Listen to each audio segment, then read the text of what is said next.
Hey guys, we're in Sweden to learn about a quirky geopolitical phenomenon called micronations. They're sort of small, self-declared countries that aren't actually recognized by any other official government. Sweden has several of them, and we're gonna see two, along with my co-pilot, Chris. Hey Krishna, how you doing? Good, Chris. What time is it? It's 3 in the afternoon. It's 3 p.m., and as you can see, the sun has set because it's Sweden in the wintertime. So we're gonna have to wake up bright and early, like 9 o'clock when the sun comes up, to get our start.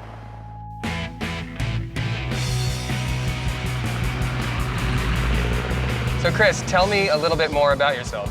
Basically, after years of disillusionment in my chosen profession as a geotechnical engineer, just hating on it, I jumped in a boat and disappeared. Whoa. Went to Canada, hung out, snowboarded for a while.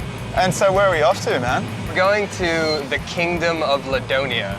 It's a micronation in the south of Sweden. Yeah. And it was started by this artist, LARS, VILKS. And he was like a pretty sort of controversial, kind of provocative artist who made these two sort of giant sculptures on a nature reserve, which, you know, you're not allowed to do. And so people were very upset about it. The government tried to take it down. So in an effort to kind of keep that sculpture up, he formed this micronation called Ladonia. So this guy might be a bit crazy or... Yeah, I mean, it's really hard to tell. I mean, crazy enough at least to start a nation called Ladonia. Hey, Lars. Hello. How you doing? Nice seeing you. Welcome here. Chris, welcome. how you doing? Yeah, Lars. Just follow me. So as I've noticed, we're being followed by two guys with earpieces in. What's going on there? Yeah, that's been going on for almost a year. They're bodyguards and from the secret police. One exhibition I had a drawing of the Prophet Muhammad. And this one actually was discussed and published in a newspaper, and Al-Qaeda finally put a price on my head, so $150,000 on my head. Wow. So I'm worth that now. You go first. We're just your guests. So what's this line over here? Here's the border. We have Sweden here and we have Ladonia on the other So side. I'm currently in Sweden, and this is the border. There now, yes. Chris, you want to go into Ladonia? Yeah. I'm in. You're in. We're in two different countries. It went well, yes. So why did you paint an actual border? Well, I think it's very, very good to find out where one country stops and another one begins. Well, there we go. Let's do it. It's another feeling on the other side. Now we are guests in your country. Yeah. The policy is normally that we let people go in, But not out. did you hear that, Chris? We're not coming out. Well, it's all right. I brought a sandwich and a banana, so I should survive a few days. Take the few last steps here, and then it kind of moves into your sight here. And here you have the overview here. Oh, wow. Yeah.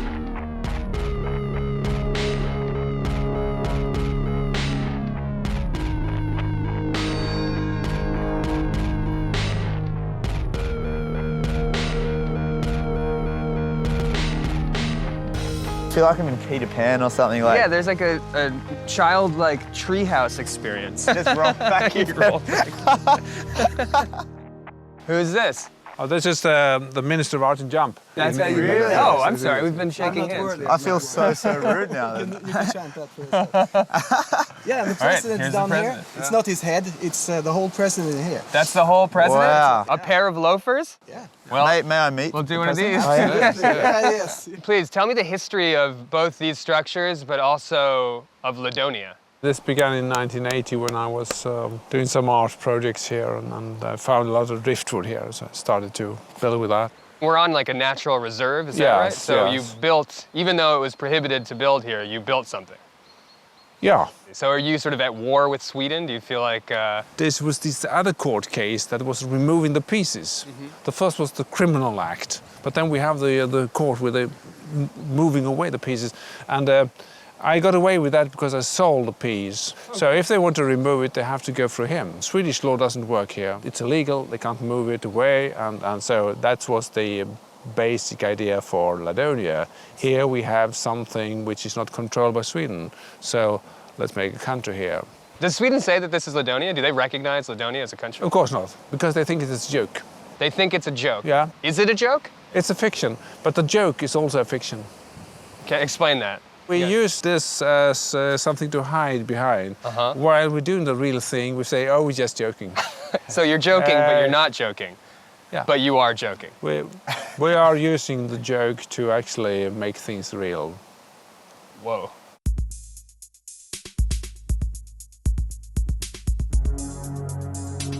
Lars turned Ladonia into a micronation to protect his art from the Swedish authorities. Now Chris and I are headed north to check out another micronation called JÄMTLAND. It was established in the 1960s as a republic in a protest against the rapid urbanization of Sweden.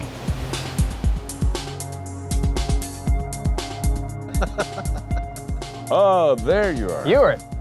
Yep. Krishna. Krishna. Chris. Chris. Nice to meet you. Okay, let's go in and have a beer, right? For All right. sure.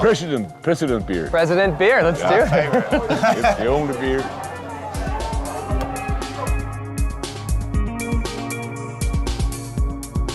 So then what is it? What is JÄMTLAND? Started off in '63 as a reaction against the exploiting.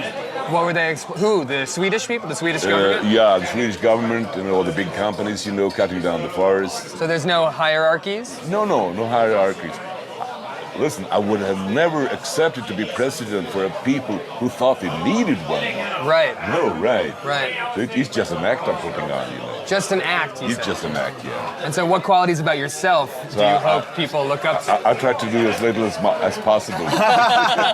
So, but it seems like there are two sides of it. There's like a serious kind of conservation aspect, but also a playful or maybe a joking aspect. Yeah, Which one right. do you think is like more? The joking, I say. The joking, you say? Yeah. To make fun of other dictators and stuff. You see, yeah. Yeah, let's see That's what why it I is. put these on, you know. You know, the big dictators like Gaddafi and the other guys in Ceausescu, you know, they like uniforms. They like Oh, yeah. a lot of medallions and stuff. Because being the head of state, you're expected to be a very strong man. Yeah, right. Yeah. That's putting on an act, all right.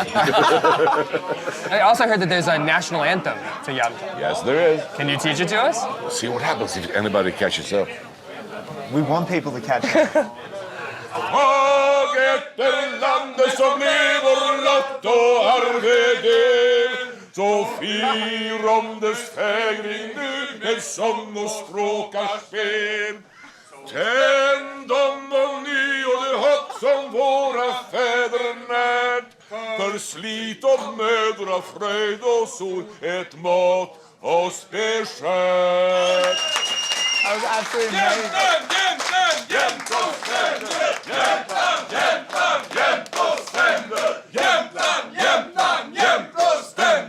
Yeah!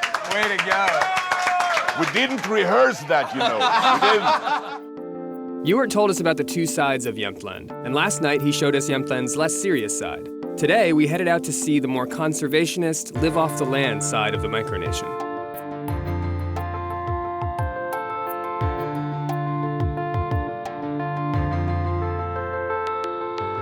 So Peter, we are at your family's farmhouse in Huitmund, right in the middle of JÄMTLAND, correct? Yes, it's correct. So what do most people in JÄMTLAND do for a living?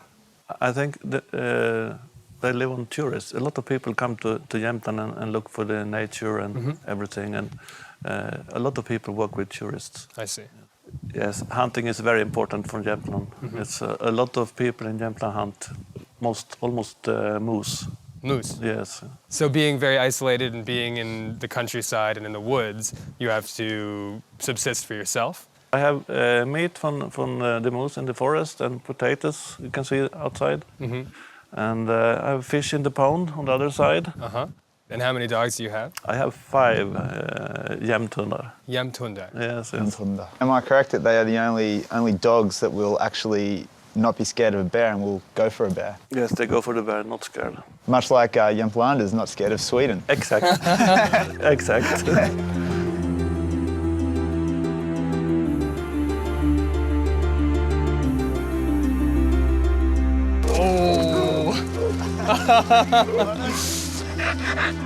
These dogs seem to like it in the Mini, huh?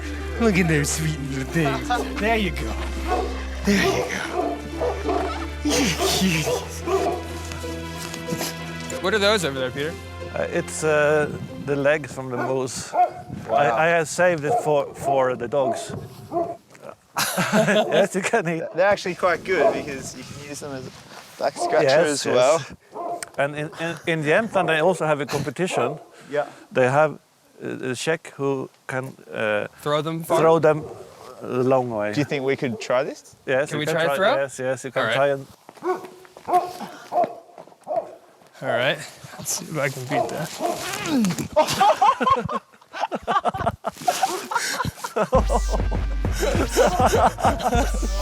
I guess you win. I think it's good for first time. Peter was a really sort of gentle fellow, it seemed at first, but after him showing us his various hunting equipments and telling us about how he goes hunting 60 times a year, it was pretty clear that he was a pretty manly man. Okay.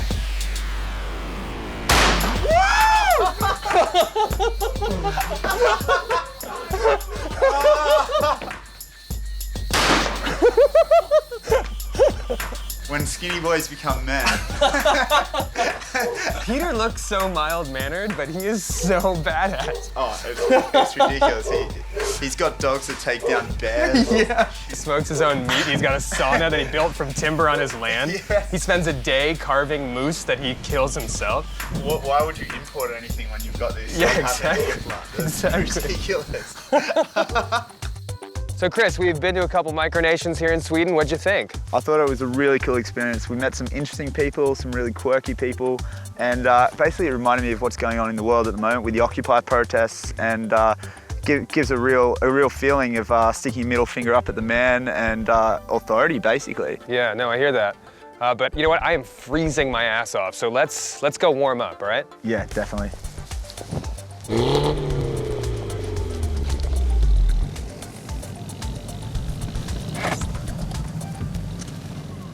Our next and final stop is Jamaica.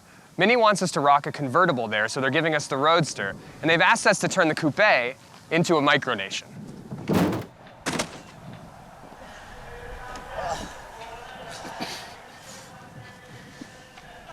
That was the shot!